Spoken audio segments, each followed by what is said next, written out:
SP commissioner conference 55 जिले के collector, police अधीक्षक, सीओ जिला panchayat commissioner, IG, police commissioner इत्यादि इस पूरे 2 दिन के आयोजन में शामिल हुए। प्रथम दिन 5 सेशन हुए, दूसरे दिन 3 सेशन हुए, कुल 8 सेशन हुए। इन प्रत्येक सत्र में कानून व्यवस्था, कृषि एवं उद्यानिकी, स्वास्थ्य, औद्योगिक निवेश एवं रोजगार, नगरीय विकास, शिक्षा, ग्रामीण विकास, जनजाति विकास एवं सुशासन जैसे महत्वपूर्ण सेक्टर में विस्तार से चर्चा भी हुई, प्रेजेंटेशन भी हुआ और जिन कलेक्टर, एसपी और अन्य अधिकारियों ने इसमें बेहतर काम किया उनको भी हमने समय देकर के उनकी बात सुनी। खुली चर्चा भी इसमें शामिल की गई। सभी सेशन में फील्ड से आए अधिकारियों ने अपने अपने जिलों के नवाचारों की भी प्रस्तुति दी है। इन सारे सेशन में फील्ड अधिकारियों की समस्याएं और सुझावों को सुनने के लिए भी पर्याप्त समय दिया गया। फील्ड के अधिकारियों द्वारा उठाए गए ज्वलंत प्रश्नों, समस्याओं का निराकरण एवं प्रदेश के वरिष्ठ अधिकारियों द्वारा मार्गदर्शन इसमें किया गया। कॉन्फ्रेंस में अगले 3 माह 1 वर्ष के लिए अलग अलग लक्ष्य निर्धारित किए गए और अधिकारीगण इस पर काम करेंगे। शिक्षा के क्षेत्र में सकल नामांकन दर कैसे बढ़े, ये दोनों तरह से स्कूल शिक्षा और उच्च शिक्षा, ये दोनों पे हमने बात की है। ड्रॉप आउट की दर कमी हो, विशेष रूप से अपर प्राइमरी, सेकेंडरी कक्षा में ड्रॉप आउट की दर कम आए, इस पे हमने काम किया है। शिक्षकों की उपस्थिति प्रॉपर रहे, ये अटेंडेंस मॉनिटरिंग ऐप के माध्यम से हो।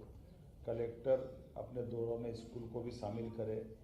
छात्रवृत्ति का वितरण 100% हो। छात्रावास, आश्रम, आंगनवाड़ी केंद्रों के अंदर उपलब्ध व्यवस्थाओं में उनकी सुव्यवस्था बन जाए, इस पर सजगता से निगाह भी रखी जाए। ग्रामीण विकास के क्षेत्र में भी 5 वर्ष की योजनाओं पे खासकर विजन 2047 को दृष्टिगत रूप से करें।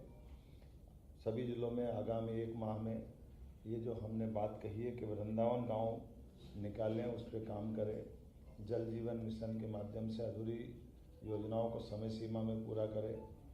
मिशन के अंतर्गत ग्रामीण क्षेत्रों में पेयजल योजनाओं में शीघ्र नल जल कनेक्शन प्रदान किए जाएं। जल जीवन मिशन को जो योजना पूर्ण हो गई उनको पंचायतें हस्तांतरित पंचायतों को करके उसको चालू कराया जाएगा। अपूर्ण प्रधानमंत्री आवासों को भी शीघ्र पूर्ण करके जो पूर्ण है उनको शीघ्र आवंटन करें। कोई कठिनाई हो तो उस पर निराकरण करते हुए पीएम आवास 2 की दिशा में हम आगे बढ़ रहे हैं। ये अच्छी बात है कि पूरे देश में पीएम आवास बनाने में मध्य प्रदेश नंबर 1 में है। इसे में हमारा ये मिशन है कि हमारे उस टारगेट के अंतर्गत हम मिशन 2 को भी इसी प्रकार से चलें, चाहे ग्रामीण क्षेत्र हो चाहे शहरी क्षेत्र हो। पीएम जनमन में भी हम देश में बहुत अग्रगण्य भूमिका निभा रहे हैं। सबसे पहली सड़क से लेकर के आवासों का भी हमने सफलतापूर्वक क्रियान्वयन किया है। धरती आबा योजना में भी शासकीय योजनाओं को हमारे आदिवासी अंचल को प्रॉपर लाभ मिले। जल गंगा संवर्धन अभियान, ये बहुत ऐतिहासिक अभियान हमारा चला है। इसके कारण से बहुत अच्छे प्रकार से 3-3 महीने के अभियान चलाए गए। इस वर्ष भी अभियान चलाया जाएगा, इसकी विस्तार से योजना बनाई। इसलिए जल गंगा संवर्धन अभियान 2026 की कार्य योजना अभी से बनाने के लिए हमने निर्देश दे दिए हैं। वन अधिकार नियम के अंतर्गत दिसंबर 2025 तक लंबित व्यक्तिगत एवं सामुदायिक दावों का भी निराकरण कलेक्टर और एसपी कराएं, इस काम हमने दिया है।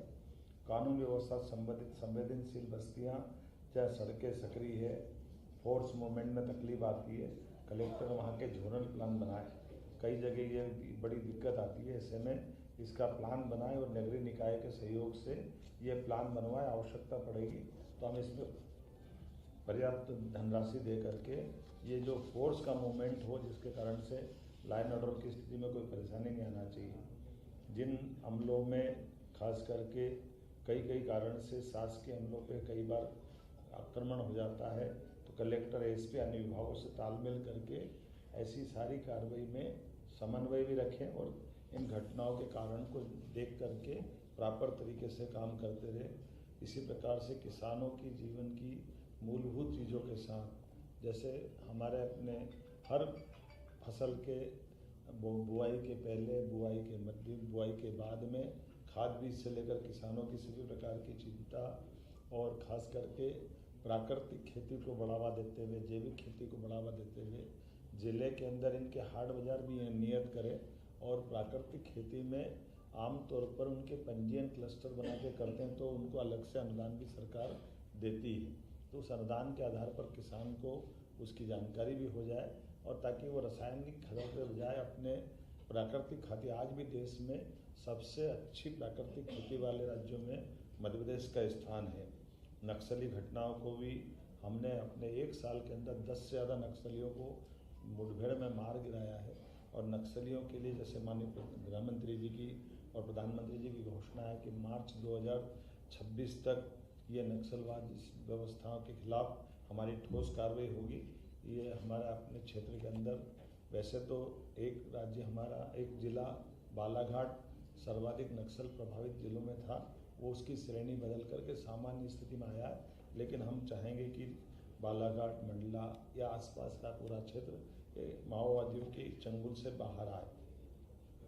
अवैध बांग्लादेशियों को बाहर करने के लिए हमारी सरकार ने अलग अलग जगह आइडेंटिफाई करके लगभग 19 बांग्लादेशियों को उनके अपने स्थान पर छोड़ा है।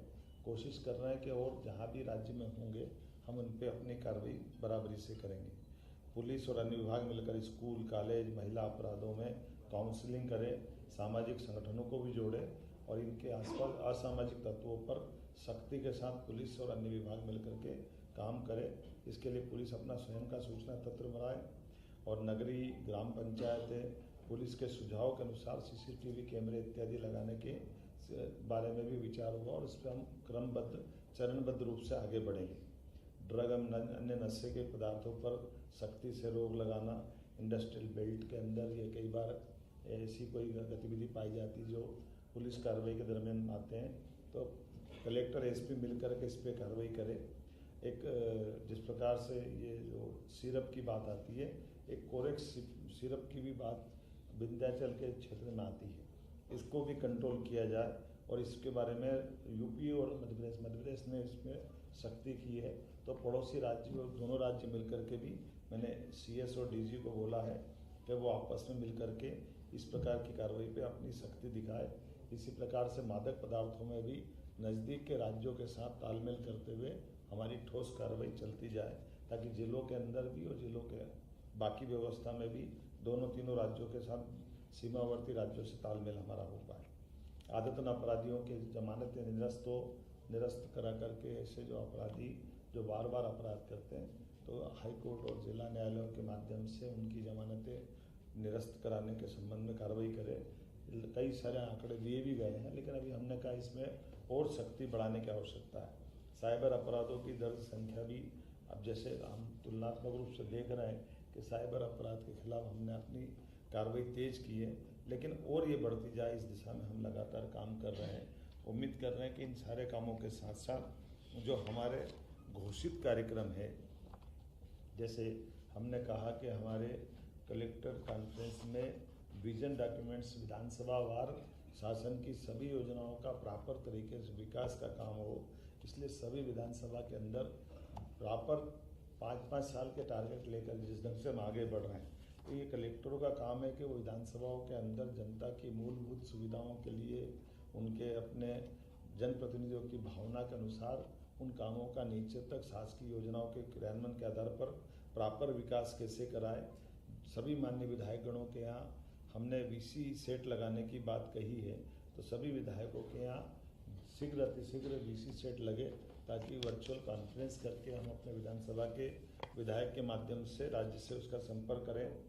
आत्मनिर्भर भारत सह GST बचत उत्सव, इसके माध्यम से सभी विधानसभाओं के अंदर प्रॉपर आयोजन किए जाएं, जिसमें शासन की सभी योजनाओं की, खास करके GST में जो छूट मिली है और कौन कौन सी योजना जिनका लाभ जनता के लिए नीचे कैसे ज़्यादा पहुंचा सकते हैं, तो प्रभारी मंत्रियों से तय करके सभी विधानसभाओं के अंदर ये सम्मेलन स्तर तय करके इसके आयोजन भी करने के लिए प्रॉपर तरीके से विकास का रोड मैप जनता के बीच में रखते हुए विधानसभा सम्मेलन का एक प्रकार से रूप रखा जाए। आगामी समय में दीपावली का त्यौहार आ ही रहा है। दीपावली के त्यौहार के साथ जैसे हमने कहा कि ये दूध की कैपिटल मध्य प्रदेश बनेगा, इसलिए 9% के बजाय 20% दूध उत्पादन तक हम जाने वाले हैं। साथ ही साथ ये जो ट्रेडिशनल हमारे त्यौहार है, जैसे जैविक खेती की बात करते हैं, प्राकृतिक खेती की बात करते हैं, तो इसमें गौशालाओं सहित ये जो गोवर्धन हमारा होता है, जिसके आधार पर खेतों से अपनी प्राकृतिक खेती का उत्पादन बढ़ाया जा सकता है। इसलिए गोवर्धन पूजा को प्रोत्साहन देते हुए गौशालाओं में आयोजन करें, जिसमें सांसद, विधायक, मंत्रीगण ये इन सारे आयोजन के हिस्सा बने। पिछले समय दशहरे के अवसर पर शस्त्र पूजन जो किया गया, ये सकारात्मक संदेश भी है, हमारी परंपरा भी है। मुझे इस बात का आनंद है कि ये सभी पूर्व योजना के अनुसार घोषित लक्ष्य के आधार पर पूरे किए गए। सभी विधानसभाओं में भ्रमण करते हुए प्रबुद्धजनों की बैठक और विकास समितियां जिला स्तर पर बनाने की जो शासन स्तर पर निर्णय किया गया, उसका पालन करने के लिए भी शासन की उस भावना के आधार पर जिले पर सभी दूर विकास समिति बने और विकास समिति में वो सारे लोग जोड़े जो उस जिले के अंदर अलग अलग क्षेत्र के अपने व्यवसाय के, अपने काम के आधार पर सिद्ध हस्ते उनकी अच्छी स्थिति है, ताकि विजन के आधार पर जिले के अंदर वो अपनी भूमिका भी अदा कर सके। उस दिशा में कई सारे जगह तो बनाई है और कई जगह बनना बाकी है। एक समय सीमा में वो विकास समिति बन जाए, जैसे शांति समिति होती है, ऐसे जिले की विकास समिति का वो रूप की कल्पना की गई है। आगामी समय में पंचायत के, नगरीय निकायों के, कृषि उपज मंडी के ये जो सब चुनाव आने वाले हैं, इसके लायक माहौल बना करके सारे चुनावों में अपने इस निर्वाचन की प्रक्रिया संपन्न कराना है, तो इसके लायक भी माहौल बने। आने वाला समय परिसीमन का भी है, परिसीमन और परिसीमन के बाद के आरक्षण और कई प्रकार की व्यवस्थाओं में किस प्रकार से जिलों के अंदर इस काम को प्राथमिकता देना, इसलिए ये निर्देश भी हमने दिए हैं। सरकार के 12 दिसंबर को 2 वर्ष पूरे होने जा रहे हैं, तो शासन की जन कल्याणकारी कई सारी योजनाओं को हमने लागू किया है। इन योजनाओं के लिए पिछले समय 15 अगस्त के दरमियान हमने जिले के अंदर प्रभारी मंत्री के अंदर जिले के विकास के कामों पे उनका दस्तावेजीकरण करा करके उनके सीधे प्रसारण में मेरे और प्रभारी मंत्री के भाषण में मेरे स्तर पर प्रदेश की और प्रभारी मंत्री के स्तर पर जिले की बात को पूरे ढंग से रखा गया था। तो जिले की बात को अच्छे ढंग से करते हुए इस दिशा में अपने अपने जिलों के कामों को लेकर के जनता के बीच उस बात को कैसे पहुँचाएं, इसको देखा जाए। हमने ACS को संभाग स्तर पर काम की दृष्टि से बांटा है, जो शासन की सभी योजनाओं की मॉनिटरिंग कर रहे हैं, और इसी दिशा में हमने कहा कि इनके मिनट्स भी जारी करके और आगे जा कर के जिले के अंदर भी हमारे जो ACS वो ठीक से बैठक करके जनप्रतिनिधियों के बीच तालमेल कराएं। संभागीय कमिश्नर को भी वृहद प्रशासनिक शक्तियां हैं, संभागीय कमिश्नर भी अपनी प्रशासनिक शक्तियों का प्रॉपर उपयोग करें, अर्थात हमारा जो प्रशासनिक मशीनरी तंत्र है वो नीचे तक कितने अच्छे ढंग से काम कर पाए, ये पूरा 2 दिन की बैठक का सार था। और ये सब मैंने कल भी कहा था कि चुने हुए जनप्रतिनिधियों के साथ प्रशासनिक अमला उनसे तालमेल करते हुए सारी योजनाओं को जनता के बीच नीचे उतारने का काम में बैकबोन की भूमिका रखे। हमारे अधिकारी सबकी मदद करें, शासन की व्यवस्था माननीय प्रधानमंत्री जी के नेतृत्व में सुव्यवस्था में कैसे उतरे, इस दिशा में हम काम करें।